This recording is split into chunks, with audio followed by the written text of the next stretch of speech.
사도행전 우리 15장 36절에서 41절까지 말씀입니다. 제가 먼저 읽고 여러분 읽도록 하겠습니다. 며칠 뒤에 바울이 바나바에게 말하였다. 우리가 주님의 말씀을 전파한 여러 도시로 신도들을 다시 찾아가서 그들이 어떻게 지내고 있는지를 살펴봅시다.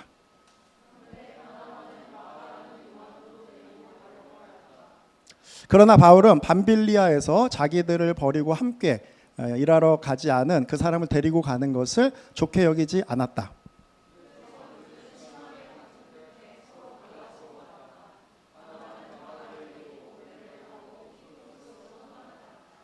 그러나 바울은 신라를 택하고 신도들로부터 주님의 은혜가 함께하기를 바라는 인사를 받고서 길을 떠났다. 그래서 시리아와 길리기라를 돌아다니며 모든 교회를 튼튼하게 하였다. 아멘. 네, 이어지는 사도행전 우리 연속 강의 말씀이고요. 오늘은 사도행전 15장 36절에서 41절까지 말씀인데요. 헤어짐의 축복이라는 제목으로 우리 말씀을 나누도록 하겠습니다. 우리는 보통 생각할 때 만남의 축복이라고 얘기하죠. 오늘 또 처음 뵈는 분들도 계시는데 참 만남의 축복이 감사하고 또 어떤 인생 여정을 사시나 기대도 됩니다. 그런데요, 때로는 헤어짐도 축복이 될 수가 있습니다. 물론 우리가 생각할 때 좀 어려운 사람, 또 골치 아프고 관계가 어려운 사람과 헤어지는 것은 우리에게는 축복이다 뭐 이렇게 생각할 수도 있지만 오늘 말씀의 주제는 그런 내용이 아닙니다. 너무 가슴 아프고 안타까운 헤어짐이지만 그것이 하나님의 관점에서는 우리에게 축복이 될 수 있다는 그런 뜻인데요. 그렇다면 어떠한 의미와 어떠한 헤어짐을 우리가 추구해야 되는지 그런 우리 질문을 가지고 오늘 함께 말씀을 나누도록 하겠습니다. 우리가 살다 보면 많은 사람을 만나는데요. 그 사람 중에는 일 중심적인 사람도 있습니다. 그래서 task oriented person이 있고요. 그리고 사람 중심적인 사람이 있죠. 그래서 people oriented person이 있습니다. 그런데요, 여러분은 어떤 것에 속합니까? 그 카테고리에 보면 보통 이제 일 중심적인 사람은 일을 더 좀 중시한다는 거죠. 그리고 사람 중심적인 사람은 인간 관계에 더 우선순위를 둔다 이런 표현이겠죠. 특징을 좀 보면요, 일 중심적인 사람은 하루에 이제 해야 할 일을 딱 이렇게 정해서 그리고 이제 플래닝을 하고 타임라인을 정하고 이제 모두 마쳤을 때 만족감을 느낍니다. 그리고 일의 완성도를 이제 집중하고 또 이제 업무 능력도 이게 좋다고 볼 수가 있겠죠. 근데 이제 단점은 너무 일에만 포커스를 두면 공감 능력이 떨어지고 인간 관계에서 좀 갈등을 겪을 수 있는 게 이제 일 중심적인 사람이죠. 근데 사람 중심적인 사람은 이런 장점이 있습니다. 사람과의 관계를 중요시해서 인간관계 좋습니다. 그런데요, 또 따뜻하고 배려 있고 공감 능력이 좀 더 뛰어날 수가 있겠죠. 근데 이제 단점은 사람을 너무 배려하다 보니까 의사결정이 늦어지고 또 업무 능력은 좀 떨어질 수 있으나 왜냐하면 업무 능력을 중요시하지 않는 그 관점이 있기 때문이죠. 그래서 우리가 보통 이런 다양한 사람들의 기질과 성향을 볼 때 나와 달라 이렇게 생각할 수 있지만 중요한 것은 하나님께서 이러한 모든 성향과 기질을 창조하셨다. 그래서 장단점을 잘 알고 우리가 너무 일중심적이면 좀 이렇게 공감하고 또 인간 관계의 중심을 갖고요. 또 너무 사람 중심적이면 또 하나님이 우리에게 주시는 사명과 일에 더 관심을 가질 수 있는 우리가 되는 것은 이제 매우 중요합니다. 이 얘기를 왜 나누냐 하면요, 오늘 사도행전의 그 중심 인물인 바울과 바나바를 그냥 인간적으로 바라볼 때 우리가 바울은 보통 그냥 왜 그런지 모르겠는데 일중심적인 사람 이렇게 생각을 합니다. 그렇잖아요. 막 돌에 맞아도 일어나고 가고 복음을 전하고, 그죠? 이 인물을 finish the race and complete the task 그렇게 하죠. 뭐든지 맞춰야 돼. 끝까지 막 달려가는 그러한 임무를 완수하는 일 중심적인 사람 이렇게 생각하였네요. 그리고 바나바는 반대로 바나바의 뜻은 위로의 아들이라는 그런 뜻이에요. 그래서 사람을 위로하고 격려하고 남을 잘 세워주는 사람으로 표현되어 있죠. 그래서 어디서 알 수 있냐면 사도 바울이 예수님을 깊이 만나고 그 다음에 광야에서 좀 생활을 했잖아요. 주님과 골방에서 만나는 시간이 있었습니다. 근데 이제 바울이 교회로 나와 사역지로 나와야 되는데 바울을 좋아하는 사람이 아무도 없죠. 그 전에 그리스도인을 잡아서 막 옥에 가두고 막 돌로 때리고 하던 사람이 예수님 만났다는데 누가 믿습니까? 그죠? 스파이일 수 있다. 속아서 괜히 잡혀갔다 큰일 난다.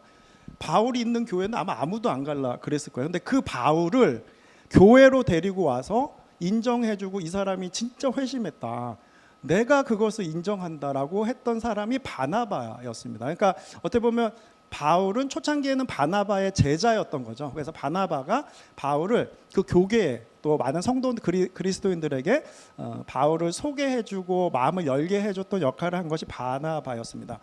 바나바도 그렇게 생각할 수 있겠죠. 괘씸하고 그 전에 막 스데반 집사님이 돌에 맞아 죽을 때 리더가 바울 아니었어요. 바울 앞에 그 옷을 막 갖다 놨다 그게 돼 있잖아요.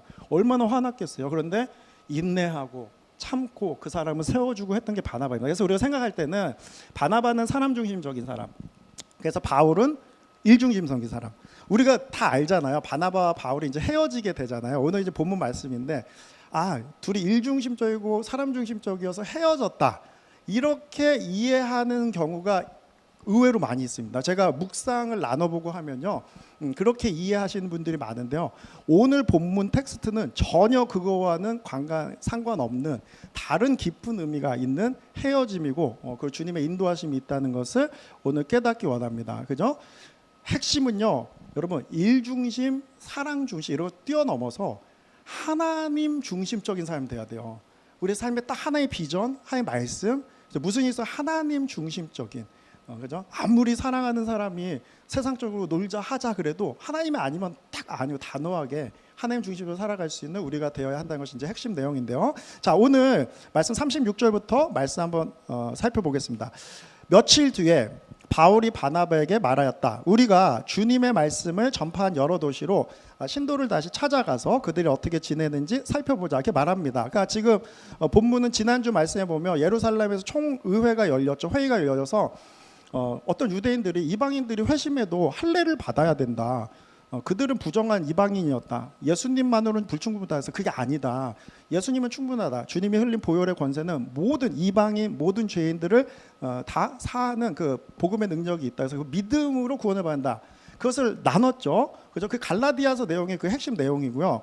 그리고 그 이후에 어떤 일을 했냐면 바울과 바나바가요, 계속 여러 도시, 그러니까 이스라엘의 여러 도시 또 안디옥까지 돌아다니면서 복음을 막 전하고 그런 사역을 했어요. 근데 이제 바울이 때가 돼서 바나바에게 얘기하는 거예요. 이제 우리가 1차 전도 여행을 갔던 그 지역들을 다시 가자, 그러니까 2차 전도 여행을 떠나자, 이렇게 말하면서 자신들이 전파한 복음이 어떻게 역사하고 교회들이 막 세워졌잖아요. 그것을 돌아다니면서 교회가 어떻게 든든히 서 있고, 또 우리가 복음을 전하고 만났던 그 사랑하는 현지 사람들을 만나고 싶다, 가자, 이렇게 한 거예요. 그때 바나바도 가자, 그죠? 당연히 가야죠. 그 비전 가운데 함께 했습니다. 그죠? 그런데 37절 말씀을 보면요, 그런데 바나바는 마가라 하는 요한도 데리고 가자, 이렇게 프로포즈를 했습니다. 이게 오늘 37절 말씀을 보면 마가라 하는 요한을 이 2차 전도여행에 함께 가자, 이렇게 얘기했어요. 마가라 하는 요한은 마가복음을 쓴 마가입니다. 그래서 마가는 라틴어 헬라어식 이름이에요. 그리고 요한은 그것을 히브리식으로 얘기하면 요한이에요. 사도 바울도 바울이고 사울이잖아요. 그렇게 이름이 두 가지가 있듯이요. 미국에서 뭐 존, 요한 뭐 이렇게 많이 있잖아요. 그렇게 생각하시면 됩니다. 그런데요, 그 요한을 데리고 가자 그랬어요. 근데 2차 전도 여행 때 그 마가를 데리고 가는 게 왜 중요할까, 이렇게 생각할 수 있지만 1차 전도 여행 때 몇 명이 전도 여행을 떠났냐면요, 바나바, 바울, 그리고 마가, 이렇게 3명이서 전도 여행을 떠났었어요. 그리고 2차 전도 여행 때도 마가를 데리고 가자, 이렇게 의견을 낸 거예요. 그런데 38절 볼게요. 그러나 바울은 밤빌리아에서 자기를 버리고 함께 일하러 가지 않은 그 사람을 데리고 가는 것은 좋게 여기지 않았다, 이렇게 됐어요. 무슨 말이죠? 싫다는 거죠. 마가를 데리고 가는 건 싫다, 그죠? 물론 이제 후에 마가가 은혜를 받고 마가복음을 쓰고 이제 되게 성장한 사람이 됐지만, 지금 그 사도행전 2차 전도여행에 있는 이 시점에서 마가를 함께 2차 전도여행에 함께 데리고 가자 했더니 바울이 싫다고 얘기합니다. 안 된다. 이제 그 이유를 이제 살펴보고 우리가 이제 어떠한 의사결정을 해야 되는지 바라봐야 되는데요. 그럼 우리가 이 말씀에 바울이 왜 굳이 데리고 가자고 1차 때도 갔던 사람을 왜 싫다고 하느냐? 바울은 너무 일중심인가? 공감 능력이 없나? 이렇게 생각할 수 있지만 그 이유를 이제 살펴 들어가는 거예요. 우리 1차 전도 여행의 배경은 우리 잘 알죠. 안디옥 교회에서 바나바 바울은 담임 목사님이고 부목사님이시 그런 최고 리더인데 성령님이 그들을 파송했죠. 그때 마가가 함께 갔습니다. 그래서 3명이 떠난 거예요.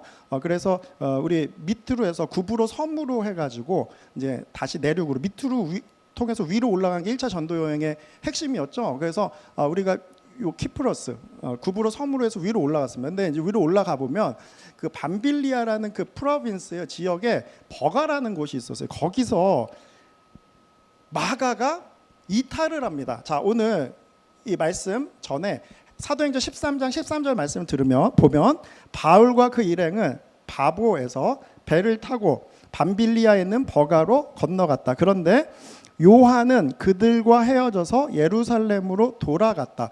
이 짧은 한 구절이요. 우리에게 뭐 돌아갈 수도 있지. 그냥 이제 지쳤나 보다. 뭐 이탈했나 보다. 이렇게 생각할 수 있지만요. 이것이 바울에게는 2차 전도 여행을 갈 때 인원을 꾸리는데 가장 큰 지금 그 결정 상황이 된 거예요. 왜냐하면 그 보통 우리가 선교 사역이라 그러면 주님의 일을 하는 거고 그 영혼들에게 나가 복음을 전하고 영혼들이 구원 받느냐 못 받느냐 교회가 세워지느냐 못 세워지느냐 아주 귀한 사역이죠. 그뿐만 아니라 우리가 무엇을 해도 주님의 일을 할 때 그죠? 우리가 작은 거 뭐 청소를 하나 해도 주님의 영광을 위해 하면 그것은 너무나 복되고 귀한 것입니다. 그런데 중요한 것은요. 무엇을 하든지 간에 우리가 끝까지 그 임무를 완수하는 거는 중요합니다. 하나님의 일을 할 때 있어 더욱 그렇고요. 근데 마가가 중간에서 그냥 나 힘들어 못하겠어 하고 떠나갔다는 거예요. 그러니까 우리 상상을 해보면 저희가 이제 키르기즈스탄 올해는 엘파소 텍사스 선교를 가는데요. 선교팀 꾸려졌습니다. 그래서 키르기즈에 비행기를 타고 막 갔단 말이에요.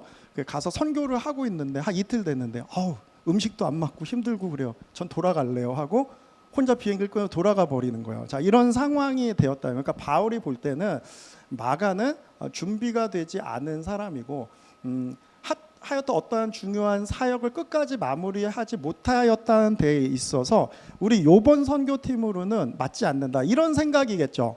그러니까 반대를 한 거예요. 근데 바울은 계속 데리고 가자 이렇게 의견을 낸 거였습니다. 근데 중요한 포인트는 우리가 finish the race and complete the task. 주의가 그 바울이 말하잖아요. 우리가 정말 끝까지 사명을 마치는 일에 내 생명도 아끼지 않는다.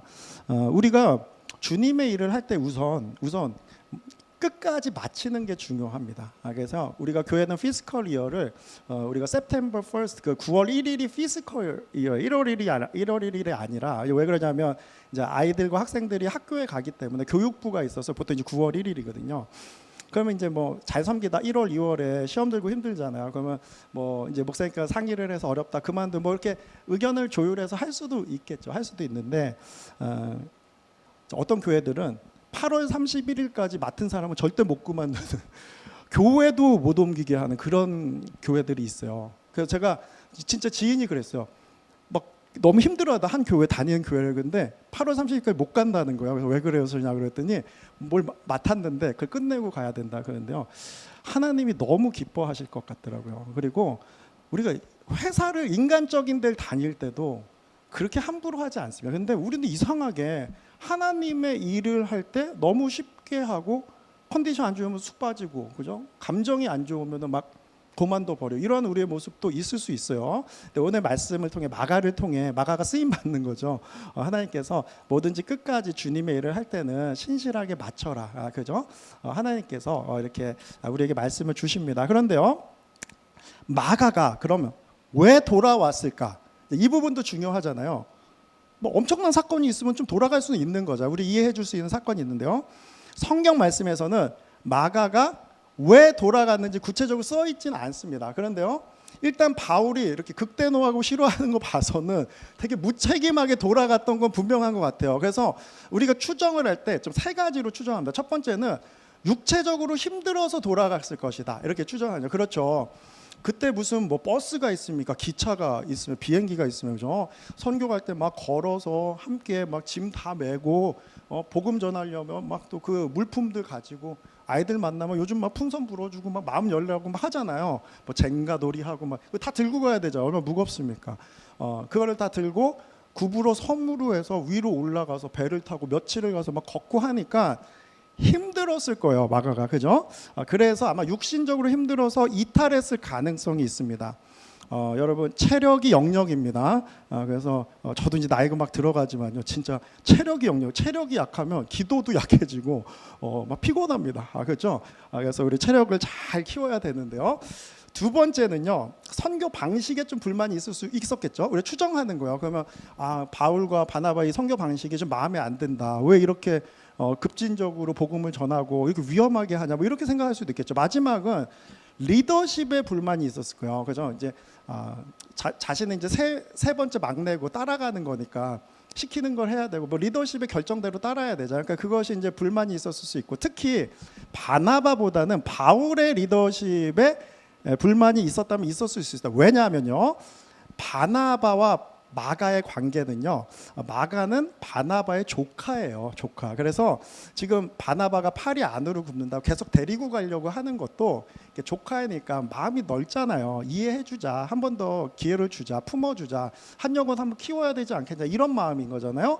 그래서 그것을 이해해주고 품어주는 그런 자세였습니다. 그런데 바울은 좀 다를 수 있었겠죠. 근데 이 세 개 중에 어떤 것일지 우리는 알 수는 없지만, 일단 그 자리에 이탈했다는 것은 복합적인 무엇 이유가 있었다, 우리가 이렇게 생각할 수가 있죠. 그런데요, 자, 우리 사도행전 12장 12절을 보면 이런 사실을 깨닫고도 베드로는 마가라고 하는 요한의 어머니 마리아의 집으로 갔다. 거기에는 많은 사람들이 모여서 기도하고 있다. 그 12장 말씀을 잠깐 보면요, 베드로가 마가라 하는 요한, 이거 마가죠. 마가의 집에 간 거예요. 누구 집이에요? 엄밀히 말하면 마가의 어머니의 집이라 그러죠. 그 집에 갔더니 많은 사람이 모여서 기도하고 있었다는 거예요. 그것을 우리가 보통 마가의 집, 마가의 다락방이다, 우리가 이렇게 얘기하죠. 사도행전 2장에 보면 예수님께서 승천하실 때 여길 떠나지 말라 그러잖아. 성령을 받아야 된다, 기도하라. 그때 한 120명이 모여서 계속 밤낮으로 기도하고 그랬잖아요. 그 어디서 기도했어요? 마가의 다락방에서 기도했죠. 그러니까 마가의 집이 아니라 마가의 엄마의 집이었고, 그 집의 다락방에서 기도한 거예요. 지금도 그렇지만 우리 맨하탄에서 우리 집이 있고 그냥 마루는 좀 어수선하니까 우리 다락방 가서 기도할까요? 그리고 120명을 데리고 다락방으로 들어가요, 맨하탄에서요. 그러면 얼마나 집이 크고 부자였을까요? 그죠? 다락방이 그 정도인데 그 집은 어때요? 그러니까 뭘 얘기하냐면요, 마가는, 특히 어머니는 상당한 부자였을 것으로 우리가 추정하는 것은 잘못된 생각이, 판단이 아니라는 거죠. 그렇잖아요. 마가의 다락방을 얼마나 많이 들어 사용해서 그들이 기도하고 예배드리고 성령의 임재가 있는 곳이었습니까? 자, 그렇다면 오늘 이것을 복합적으로 생각해서 판단을 할 때, 그러면 마가가 왜 거기서 이탈하고 떠났을까? 우리가 많이 생각하기를 지금 표현으로 하면 마가가 너무 곱게 자랐다, 우리가 이렇게 표현합니다. 마가가 부유한 집안에서 곱게, 주님을 위해 일하려고 헌신은 있는데 라이프 스타일과 성장한 배경이 좀 곱게 자랐다. 이제 물론 저도 천국 가면 이제 우리 마가 선배님 만날 텐데요, 저한테 뭐라 그러실 수 있습니다. 그렇게 설교하면 안 되지, 나를 이렇게 비하하고, 난 그런 사람이 아니었어, 뭐 그러실 수도 있지만요, 성경적인 배경을 객관적으로 우리가 보고 연구하고 우리 추정했을 때 그렇습니다. 그러니까 이제부터 다시 본문으로 돌아오면 바울이요, 싫다는 거예요. 안 된다. 주님의 일을 하는 이 중요한 사역 가운데 사람 한 명 세우자고 데리고 갔다가 또 힘들다 떠난다 막 하면은 안 된다는 거예요. 그래서 이 사람은 안 된다, 데리고 가면 안 된다, 이렇게 얘기를 한 거예요. 근데 바나바는 어떻게 해요? 기회를 한번 줘야 된다. 그래도 사람이 바울 속으로 얘기했죠. 당신도 내가 기회 줘서 여기까지 왔는데, 그죠? 개구리 올챙이쪽 모른다고 이렇게 할 수 있냐, 뭐 이런 마음도 있을 수 있겠죠. 그렇잖아요. 막 서로 이견이 생긴 거야. 데리고 가자, 사람을 기회를 줘야 성장할 거 아니냐. 근데 바울은 안 된다. 자, 39절. 그래서 그들은 심하게 다툰 끝에 서로 어떻게 됐다고요? 서로 갈라서고 말았습니다. 바나바는 마가를 데리고 배를 타고 키프로스 그 섬으로 다시 떠났다. 이렇게 말씀을 전하고 있습니다. 중요한 부분은 심하게 다퉜다는 거예요. 그래서 그 이번 한 주 가운데 갈등이 있고 다툼이 있었던 성도님도 있으면 오늘 위로를 받으세요. 바울도 다툰다, 그죠? 바나바와. 그런데 오늘 핵심 포인트는 그게 아니죠. 근데 우리가 생각해 보면 갈등이 있고 다툼이 있을 때 이거를 기준이 뭐고 어떻게 해결해야 하느냐 중요한데, 결국은 바울과 바나바 그 시대에는 최고의 신앙인이었고 리더로 평가받는 주의 제자가 서로 다퉈서 갈라졌다는 거예요. 그러니까 그럼 이런 거는 성경에서 좀 빼지. 저 같으면 좀 지울 수 있을 것 같아요, 그죠? 뭐 이런 얘기 써갖고 후대 사람들이 읽고 뭐 덕이 안 되고 이게 지울 수 있는데, 써서 나왔다는 것은 큰 의미가 있다는 그런 중요한 인사이트를 가지고 있습니다.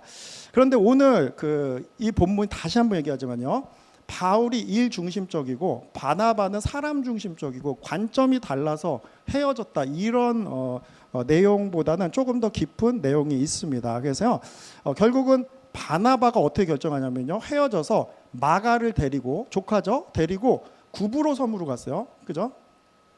구브로 섬은 1차 여행에 처음 갔던 밑에 섬입니다. 그렇잖아요. 키프로스. 그 섬은요, 사실은 바나바가 태어난 고향이에요. 그 바나바 자체가 구브로 출신입니다.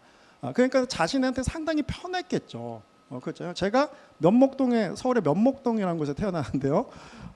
선교팀을 면목동에 가면 저는 뭐 사실 거기서 살질 않아서 잘 불편하지만, 그죠? 그 바나바는 구브로에서 자란 사람이니까 얼마나 편할까?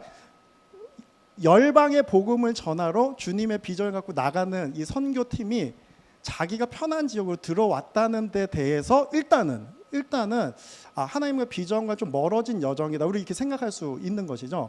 근데 바울은 그렇게 가지 않고 열방으로, 이방 지역으로 나갑니다. 자, 우리 40절 말씀 보면, 그러나 바울은 신라를 택했습니다. 마가는 안 된다. 그 대신 신라를 택해서요. 그래서 바울과 신라가 빌립보 감옥에서, 여러분 아시죠? 막 얻어맞고 갇혔는데 찬양하니까 옥문이 탁 열렸잖아요. 바울과 신라. 신도로부터 주님의 은혜가 함께하기를 바라는 인사를 받고 길을 떠났다, 이렇게 돼 있죠. 성도들한테 인사를 받고 떠났다. 이거는 이런 표현이에요. 그러니까 바나바와 마가는 안디옥 교회 정식적인 파송을 받은 것이 아니고 본인들이 그럼 헤어져서 우린 우리 사역하겠다 하고 그냥 간 거예요. 그런데 사도 바울은 신라와 함께 안디옥 교회에서 축복을 받고 정식적인 파송을 받고 나갔다는 거죠. 이 의미를 썼다는 것은 하나님의 뜻이 바울의 여정에 있다는 것을 암시하는 내용입니다. 그죠? 그리고 어디로 떠나면요, 41절, 시리아와 길리기아를 돌아다니며 모든 교회를 튼튼하게 하였다. 그래서 이 지역이 시리아 위쪽으로 해서 길리기아로 해서 우리가 아는 것처럼 빌립보로 넘어가고, 그죠? 데살로니가, 그리고 고린도, 뭐 아덴 지역까지 가죠. 완전 열방으로 나가서 이방 민족에게 복음을 전하는 여정은 바울의 여정이었고요. 바나바는 물론 사역을 계속했지만 처음에 자신의 고향인, 그죠, 구브로 섬으로 밑으로 내려가서 편하게 유대인들에게, 아는 사람들의 복음을 전했다는 거예요. 자, 오늘 이 말씀에서 이제 중요한 부분이 나타납니다. 중요한 부분요, 15장 마지막에 이들이 헤어지고 16장부터의 말씀이요, 이제 카메라에 렌즈를 껴서 주인공을 비출 거 아니에요. 사도행전 16장부터의 말씀이 오직 바울에게만 카메라의 렌즈가 향합니다. 여러분 찾아보세요. 사도행전 16장부터 바나바의 이름은 나오질 않습니다. 사라져 버려요. 고린도전서 9장에 6절을 보면 바나바는 일을 안 했다, 사역을 계속하는 그런 모습은 알 수 있지만 사도행전의 렌즈에서는 없어집니다. 그건 무슨 의미가 있을까요? 하나님께서 바나바 너는 실패했어, 내가 원하는 가지 않았어, 너는 나에게 이제 찍혔어, 이런 의미는 아니겠죠. 계속 사역을, 하나님은 거룩하시고 좀 긍휼하신 하나님께서 그들을 들어 사용하십니다. 그런데 중요한 것은 하나님이 그들의 사역에 주목하지 않는다는 거죠. 하나님은 어딜 주목하세요? 바울의 사역에 주목했습니다. 그죠? 바울이 이방으로 나가 그들에게 순수하게 복음을 전한 그 사역으로 갔어요. 우리가 인간적으로 볼 때 우리가 마가의 위치에 좀 있었다면요, 그렇게 헌금도 많이 하고 우리 어머니가 그렇게 많이 집을 열어서 예배 드리고 했는데 우리한테 이렇게 할 수 있어? 바울은 너무 성격이 강하고, 그죠? 하나님이 그렇게 긍휼이 좋아하지 않을 것 같은 리더다 이렇게 생각할 수도 있을 거 아니에요. 우리에는 그렇게 생각하는 분들도 있을 거 아니에요. 실질적으로 그죠? 근데 하나님의 카메라의 렌즈 시선은 바울에게 향했다는 거예요. 왜 그렇습니까? 바울이 하는 사역과 그의 비전이 하나님의 마음과 닿아 있었다는 거예요. 열방으로 나갔고 하나님이 가라 하는 곳으로 갔죠. 이제 빌립보로 넘어갈 때 우리 나중에 말씀을 드리겠지만 가고 싶은 곳이 있었는데요. 성령님이 나타나서 배를 타고 빌립보로 넘어가라 그럽니다. 저는 그곳에 가본 적도 없어요. 지금 말하면 미전도 전주 이런 가본 적이 없는 극한 곳이잖아요. 근데 넘어가서 막 그리스 아테네까지 가는 그런 선교를 하거든요. 결국은 바울의 포커스는 사람 중심, 일 중심이 아니라 하나님의 비전 중심이었던 거예요. 하나님이 원하는 곳을 가야 된다. 그곳에 가서 복음을 증거해야 된다. 사도 바울이요. 쓴 바울의 서신서 보세요. 대부분 다 바울이 썼잖아요. 사락, 희락, 화평, 그죠? 오래 참음, 성령의 열매, 사랑하라. 그 위에 사랑을 더하라. 얼마나 사랑을 강조합니까? 바울은요. 일중심적인 그런 사람이 아닙니다. 늘 말씀에 사랑을 강조했던 사랑의 사도였어요. 근데 그 순간만큼은 마가는 아니었다는 거예요. 하나님의 사역을 그르칠 수 있었다. 주님의 마음이 있는 그 영혼을 구원하는데 방해가 될 수 있었다. 그가 흘리는 스피릿이 나에게도 영향을 줘서 나도 바울도 사람이잖아요. 돌아가고 왜 안 돌아가고 싶어 했어요. 돌아가요 뭐 여기까지요 하면 얼마나 마음이 흔들. 그거를 차단하고 하나님의 비전을 끝까지 수행하기 위해서 아쉽지만 바울은 여기까지이고 우리가 신라와 다른 사람과 함께 그 비전을 사명 감당해야 된다. 이렇게 얘기한 거죠. 근데 바나바는 어떻게 보면 하나님의 비전 그 마음보다는 사람에게 관심이 더 있었다. 이렇게 오늘 15장 말씀에는 그렇게 해석을 하는 것이 맞는 해석이죠. 끝까지 마가를 챙기기 원했고 끝까지 구부로 바울을 오히려 떠나서 구부로 섬으로 갔죠. 만약에 오늘 말씀을 통해 우리가 오늘 이 말씀을 묵상하고 바나바의 위치에 있다면 우리가 어떻게 해야 될까? 주님의 주신 메시지는요. 마가를 설득하고 마가에게 비전을 캐스팅해야 되는 거죠. 그때 1차 전도 여행 때 너가 잘못했다. 그렇게 하나님을 일할 때 사람들을 낙심시키고 떠나가면 안 된다. 주님을 일할 땐 끝까지 하나님의 비전을 갖고 한 영혼을 위해 그 열방까지 나가야 된다. 그건 너가 잘못했었어. 근데 이번에 할 수 있겠니? 우리 함께 기도하자. 내가 도와줄게. 이렇게 비전을 캐스팅했었어야 되죠. 그죠? 그런데 오히려 마가의 비전을 받은 거죠. 나 힘들어요. 바울은 좀 안 맞아요. 딴 데 가든지 헤어지든지 안 가든지 할 거예요. 뭐 이런 입장 아니었겠어요? 마가의 입장을 받아준 거죠. 하나님의 비전을 무시하고 사람의 비전을 받아준 거예요. 우리가요, 이걸 인본주의적이라 그러잖아요. 우리가 좋은 사람 되고 사람을 케어하고 목양하고 이거 너무 중요한 것이에요. 목사의 역할이고 여러분의 역할이면 그러나요? 때로는 너무 사람에게 관심을 줄 때 하나님의 비전이 부서지고 교회의 목회 철학이 깨어지고요. 우리가 나가는 교회의 컬처, 하나님의 역사를 방해하는 자리에 설 수 있다는 것도 여러분 분명히 깨달을 수 있는 그 인본주의적인 마음을 내려놓고 하나님의 비전이 뭘까? 고민하고 깨닫는 저와 여러분 되기를 예수님의 이름으로 축복합니다. 그래서 오늘 붙들어야 될 말씀은요. 오히려 다른 이들에게 하나님의 비전을 캐스팅하는 일꾼이 되어야 한다. 오늘 우리에게 주시는 귀한 메시지예요. 그러니까 바나바는 절대로 제가 뭐 어떻게 평가할 수 있는 인물이 아닙니다. 너무 귀한 신앙인이고 우리 믿음의 선배이죠. 그러나 오늘 이 말씀을 통해 하나님 앞에서 사람의 비전을 붙든 거는 잘못했던 거죠. 그러나 바나바와 마가는 하나님이 또 계속 들어 사용하셨어요. 은혜 주시고 그들을 키우셨어요. 그런데 하나님이 주목하진 않으셨어요. 사도행전은 철저하게 바울의 여정에 함께합니다. 그래서 그 죽어가는 모든 민족의 영혼들을 구원하고 교회를 세우는 그 사역과 여정에 주님께 시선을 함께하죠. 그것은 바울이 먼저 자신이 그 하나님의 모든 민족을 향한 비전, 교회를 향한 비전, 예수님의 마음을 캐스팅하고 그 마음의 비전을 붙들고 있어서 비전 중심적인 삶을 산 것이죠. 우리가 내 안에 있는 걸 전할 수 있는 거예요. 하나님 나라에 대한 비전이 내 안에 없으면 남에게 전할 수도 없습니다. 왜 자꾸 저분은 세상적인 얘기를 할까? 이렇게 생각할 수 있지만요. 내면에 세상의 비전이 있기 때문이에요. 왜 저분은 입만 띄면은 복음 예수님 재미없어 뭐 이렇게 생각하는 분도 있죠. 왜 그래요? 그게 재미없는 게 아니라 하나님의 마음이 그곳에 있죠. 내면에 하나님의 비전이 가득하기 때문이요. 오늘 이 말씀 가운데 저와 여러분이요, 하나님의 비전으로, 예수님의 마음으로 우리를 가득 채우는 저 여러분들에게 원합니다. 나의 비전이 아닌 하나님의 비전이 무엇일까? 그죠? 내가 이 회사 갈까 저 회사 갈까, 이 지역에 있을까, 이 일을 해야 될까, 내가 이 사람을 만나야 될까, 많은 고민들이 있죠. 그러면서 그걸 저 카운셀링을 하지만요, 저도 이제 50살이 넘고 지나서 보니까 오히려 그런 것들은 그렇게 하나님 입장에서 중요하지 않겠다라는 생각이 들 때가 많이 있습니다. 구글에 가든지 페이스북에 가든지 하나님은 별로 그렇게 관심 없어요. 어디에 관심이냐면 너가 내 비전을 가지고 있는 그곳에 가느냐, 이것에 많이 관심이 있죠. 내가 그리스도 안에 거하느냐, 그러면 어느 곳에 가든지 주님은 축복하십니다. 그걸 믿으시죠? 그러면 비전이란 것을 캐스팅하는 사람이 되자. 이게 오늘 핵심 내용이잖아요. 지금 바나바가 마가에게 비전을 캐스팅하는데 실패했잖아요. 그렇죠? 근데 이제 중요한 부분은 비전을 쉐어하는 거하고 캐스팅하는 거는 좀 다릅니다.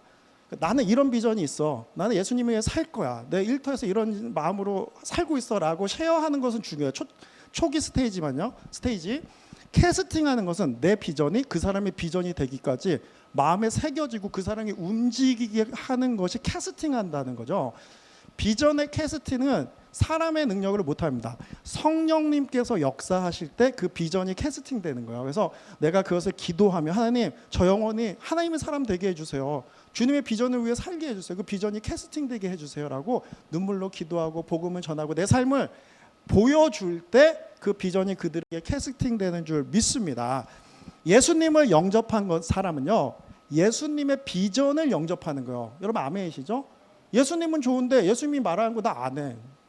불순종, 나 가기 싫어요. 그건 예수님을 영접한 게 아니에요. 예수님을 영접한 건 비전을 영접하는 거예요. 예수님이 우리 안에 주님의 영이 임했다는 건 주님의 비전이 임하는 거죠. 자녀들은 예언하고 청년들은 환상을 보고 아비들은 나이 든 사람들이 이제 은퇴하고 그냥 가만히 있는 게 아비들이 꿈을 꾸리라. 주의 영이 임하면 할렐루야. 막 마음으로 하나님의 나라 비전을 꿈꾸고 살아가는 성령에 충만하면, 그죠? 그 역사가 우리 모두에게 임하게 되길 소원합니다. 그때 여러분의 비전이 다른 사람들에게 캐스팅 되는 거예요. 자, 오늘 38절을 다시 한번 보면 바울은 밤빌리아에서 자기를 버리고 함께 일하러 가지 않은 그 사람, 그게 누구예요? 마가죠. 데리고 가는 것이 좋지 않게 여겼다, 이렇게 돼 있죠. 근데 지금 영어 표현은 그 힘으로 돼 있죠. 힘. 그러니까는 그것도 마가를 직접적으로 가르쳤어요. 근데 헬라어 원어 표현으로 보면요, 이 표현이요 마치 the one, the person 이렇게 돼 있습니다. 그러니까는 어떻게 보면 약간 지시대명사처럼 돼 있어요. 그래서 이건 뭘 의미하냐면요, 지금 바울이 마가 그 사람을 얘기한 사람 자체, 걔는 안 돼, 마가는 안 돼, 나 진짜 열받아, 나한테 한번 찍히면 끝이야, 뭐 이런 게 아니라 지금 수준의 지금 스테이지에서 마가는 그 포지션에 맞지 않는다라는 의미란 거죠. 그러니까 나중에 비전이 더 캐스팅되고 그때 와야 한다. 이것은 철저하게 지금 비전 중심적인 바울의 모습을 보게 되는 것이죠. 자, 오늘 이 말씀을 통해 우리가 저 마음에 붙들 것은 먼저 하나님의 비전을 붙들고 삶의 모든 드라이빙 포스, 움직이는 동력이 하나님의 나라, 예수님을 영화롭게 하는 그 비전이 되길 정말 예수님의 이름으로 축복합니다. 네, 그래서 제가 이제 한 3주 한 달 됐나요? 저희 교단교회, 제가 예전에 부목사로 섬기던 교회에서 두 분의 장로님과 한 분의 안수 집사님, 또 권사님이 세워져서 그곳에 이제 우리 교단 목사님, 동부에 있는 목사님 다 가서 축복하고 안수하고 또 이제 제가 축사를 하는 그런 시간이 있었습니다. 근데 우리 목사님께서 모여서 인터뷰를 해요. 장로가 이제 안수 받기 전에요. 그 인터뷰를 할 때 질문을 하고 대답을 하고 그러면 우리가 또 코칭도 해주고 그렇게 합니다. 그때 한 목사님이 이런 얘기를 하시더라고요. 장로님, 임직하시면 변하지 마세요, 이렇게 얘기하는 거예요. 그래서 왜 그런가 취지를 들어보니까 대부분 장로님들이 이상하게 임직을 하면은 예전하고 달라지고 변화된다는 거예요. 그 비전을 자꾸 분석하려고 그러고 목사님께 순종하는 마음이 식어지고 뭐 이런 모습들이 있다는 거예요. 근데 그 이유가 뭐냐면요, 이렇게 권위적이고 그 자리에 가서 뭐 그런 게 아니라 이제 자신도 장로라는 중요한 임직을 맡고 역할을, 직분을 맡으니까 성도님들의 의견을 들어주는 거예요. 들어주고 그거를 대변해야 된다. 이런 생각을 갖게 되잖아요. 그러죠? 그러니까 사람들의 많은 의견, 이 동일한 의견을 하나님의 비전을 받고 세운 목회 철학이 있는데 이걸 왜 합니까? 저건 왜 합니까? 그럼 자꾸 이런 의견이 있습니다 하고 그들을 그저 의견을 대신 이야기해 준 자리에 서게 된다. 그래서 이제 변하게 된다. 이런 취지예요. 자, 그렇다면 자, 우리가 여러분 하나님이 여러분 직분자로 세울 때 사람의 의견을 대변하라고 세우셨어요? 아니면 하나님의 비전을 대변하라고 세우십니까? 하나님의 비전을 그러니까 그 어프로치가 완전히 잘못된 어프로치를 우리는 잘못 생각하고 있다는 거예요. 무슨 말이냐면요. 직분자가 됐으면 교회에 하나님이 주신 비전과 목회 철학이 있죠. 그 교회마다 주님의 마음이 있을 거 아니에요. 그것을 함께 억셉트하고 그것을 성도님들에게 캐스팅해주는 역할을 하는 것이 직분자이고 하나님께서 맡기신 역할 아니겠습니까? 반대로 사람의 입장을 이견을 물론 대화하고 이해시키고 컨센서스를 만드는 거 너무 중요하죠. 그걸 얘기하는 것이 아니라 사람의 비전이 하나님의 비전을 대항하는 그런 상황으로 된다는 거죠. 자, 오늘 이 말씀을 통해 우리에게 얼마나 인본주의적인 그 삶의 모습들이 있는지 깨닫기 원합니다. 그래서 하나님의 비전이 무엇일까? 우리 교회에 주신 비전이 있어요. 그걸 위해서 저는 개척 전에 거의 1년을 기도하고 준비하고 지금도 그것을 막 수정하며 나가고 기도합니다. 저희 교회는 주께 4P라는 사명을 주셨죠. 그래서 처음에 prayer, 기도하라. 그래서 저희는 개척 첫 주부터 설교 이후에 30분씩 기도했습니다. 지금은 뭐 한 15분, 20분 이렇게 그죠? 예배 시간대 줄어들었지만요. 우리는 기도하는 교회. 그리고 푸뉴마금 성령님이잖아요. 성령의 임재와 역사를 사모하는 교회. 프리칭, 말씀이 살아있는 교회. 그리고 프로클러메이션, 선교하는 교회. 교회의 존재 목적은 선교예요. 그죠? 선교, 하나님은 우리를 보내시는 선교의 영이시고 주님은 예수님은 이 땅에 선교사로 오셨잖아요. 이 네 가지의 4P가 저희의 가장 큰 목회 철학입니다. 그렇다면 우리는요, 주님이 주신 목회 철학을 아멘으로 받고 그것을 행하는 캐스팅하는 역할을 서야 하는 것이 주님이 우리에게 주신 우리의 자리라는 것을 잊지 않는 저 여러분 되기 원합니다. 그래서 너무 우리가 그렇습니다. 저도 목회자로 마음이 약해지고 좋은 목사 되고 싶을 때가 있어요. 저도 이제 목회를 많이 하니까 스킬이 생기고 이렇게 해주면은 위로되고 이렇게 해주면은 저를 팔로우하는 거를 압니다. 그런데요, 하나님이 기뻐하실까 이런 생각을 해요. 성경 읽지 마, 힘들. 괜찮아, 이렇게 해, 이렇게 그죠? 주님과 멀어지는 선택을 자꾸 옹호해주고, 그죠? 그러다 보면 하나님의 비전은 끊기고 사람의 비전으로 살게 되는 거죠. 우리가 이거를 그냥 전문용어로 끊어먹기라 그래요. 끊어먹기. 그래서 하나의 비전이 교회로 오는데 그걸 이렇게 탁 끊어버리는 역할을 얼마나 우리가 많이 합니까? 괜찮아, 하지 마. 저도 목회하면서요, 새벽 예배 왜 하냐고 저한테 이렇게 따지고 물은 분, 요즘은 트렌드가 안 한다. 젊은 목회는 새벽 예배 없어야 돼. 이렇게 직접 한 분도 있어요, 저한테. 그리고 여러 가지 목회 철학들을 이렇게 의문을 가지고 얘기하신 분 있었어요. 그럴 수 있을 것 같아요. 그럴 수 있어요. 그러면 이제 대화하고 컨센서스를 하고 맞춰가야죠. 근데 중요한 것은 마음의 자세죠. 예수님을 영접한 사람은 여러분 섬긴 교회의 비전을 영접하는 거예요. 그리고 여러분 삶에 주신 하나님의 비전을 영접하는 거죠. 그래서 내 비전 위에 계신 하나님의 비전을 붙들고 살아가는, 그죠? 복음을 전하고, 그죠? 하나님의 영광을 위해 살아가는 거잖아요. 그죠? 그 비전을 다른 사람에게 캐스팅해주는 저와 여러분들에게 예수님을 축복합니다. 우리가 이제 말씀 마무리할 텐데요. 그렇다면 이 마가는 이제 큰일 났다, 그죠? 그리고 바나바도 큰일 났다 생각할 수 있지만 디모데후서, 디모데에게 준 서신서죠. 바울이 거의 죽기 전에 쓴 서신서라 생각하시면 돼요. 감옥에 갇혀서 인생의 끝에 썼어요. 누가만 나와 함께 있습니다. 지금 감옥에 있는데 누가 있죠. 누가복음서 누가가 자기와 함께 있대요. 다른 사람은 아무도 자기를 안 돌보고, 그죠? 우리 서로 나이 들면 함께 돌봅시다, 그죠? 근데 그대가 올 때 마가를 데리고 오세요. 너 얼마나 아름답습니까?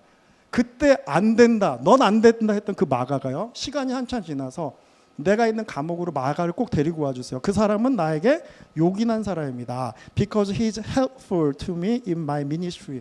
나한테 helpful하고 supportive하고 나에게는 필요한 사람이라는 거예요. 그러니까 보면 시간이 한참 지나고 나니까 마가가 바나바와 함께 밑으로 떠났지만 우리가 무슨 일이 있었는지 모르겠지만 이렇게 성장을 해서 바울에게 도움이 되는 아름다운 신앙인이 돼 있었다는 거예요. 생각해서 마가가 죄책감이 얼마나 컸겠어요. 나 때문에 바울과 바나바가 헤어졌다. 나는 진짜 내가 왜 그랬지? 막 얼마나 자책했어요. 그러면서 하나님의 비전을 얼마나 묵상하고 이제 앞으로 삶을 어떻게 하나님께 드릴까 고민하고 기도했겠습니까? 그죠?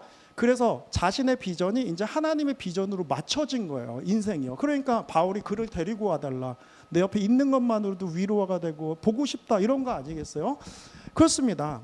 그때 헤어질 때는 너무 안타까운 헤어짐이었지만 이제 하나의 비전으로 맞춰진 인생들이 됐을 때 그 헤어짐이 나중엔 축복이 되었다는 거죠. 헤어짐이 축복이 될 수 있는 것은요, 주님과 더 가까이 갈 수 있을 때만 가능한 거예요. 그죠? 그래서 우리가 뭐 기분 나쁘고 안 만나고 다 헤어지라 이런 본문이 절대 아닙니다. 아쉽고 안타깝지만 하나님께 가는 게 방해가 된다면 때로는 헤어지는 결단도 있어요. 끊어내는 결단이 있어야 됩니다. 그리고요, 중요한 것은 그 헤어짐의 중심은 하나님의 비전이 중심이 돼요. 나는 하나님의 나라를 위해 그 비전을 위해 살아가겠습니다. 자, 결단하고요. 오늘 적용점을 드리면요, 나의 비전을 나누기 전에 하나님의 비전을 나누는 복음의 언어를 사용한다 그러죠. 여러분 주변 사람들에게 자꾸 그거를 연습하세요. 시간 늘리세요. 나의 비전, 나 이렇게 하고 싶어, 이렇게 할 거야, 나 이렇게 할까, 이런 비전보다 나는 하나님을 위해 이걸 하고 싶어, 이거를 훈련받는 것이 순모임이에요. 여러분, 그 여러분의 삶입니다. 그리고 두 번째는요, 하나님께서 교회에 주신 비전을 관심을 갖고 그것을 성도님들 캐스팅하는 역할을 해주기를 축복합니다. 그래서 나도 처음엔 좀 몰랐는데 이렇게 하나님의 뜻이 이해됐어. 여러분 같이 해보자. 그죠? 이렇게 우리가 많은 예배를 드리고 또 선교지로 또 많은 사역을 하려 이 모든 것을 함께 해보자. 비전을 캐스팅하는 자리에 서기 소원합니다. 마지막으로 예수님의 마음이 모든 민족에게 있었습니다. 카메라 렌즈는 바울에게 향했어요. 바나바는 이름이 사라졌습니다. 이 이후에 모든 민족을 향한 선교 비전을 가슴에 새기고 여러분 주님 만난 그날까지 살아가길 예수님의 이름으로 축복합니다. 아멘. 자, 오늘 말씀 붙들고 우리 함께 찬송 올려드리고 주님 앞에 나아가겠습니다. 오늘 이 말씀 가운데 참 저도 마음이 새로워지고 다시 한번 주님 앞에 서게 됩니다. 내 삶의 비전이 뭔가? 나의 비전으로 살아가지 않나? 목회의 성공, 교회가 막 늘어나고 이런 것들이 내 비전이 아닌가? 또 회개하는 마음 섭니다. 우리 모두가 주님의 비전 앞에 온전히 설 수 있도록 우리 찬양 올려드립시다. 우리 주님만이 왕이십니다.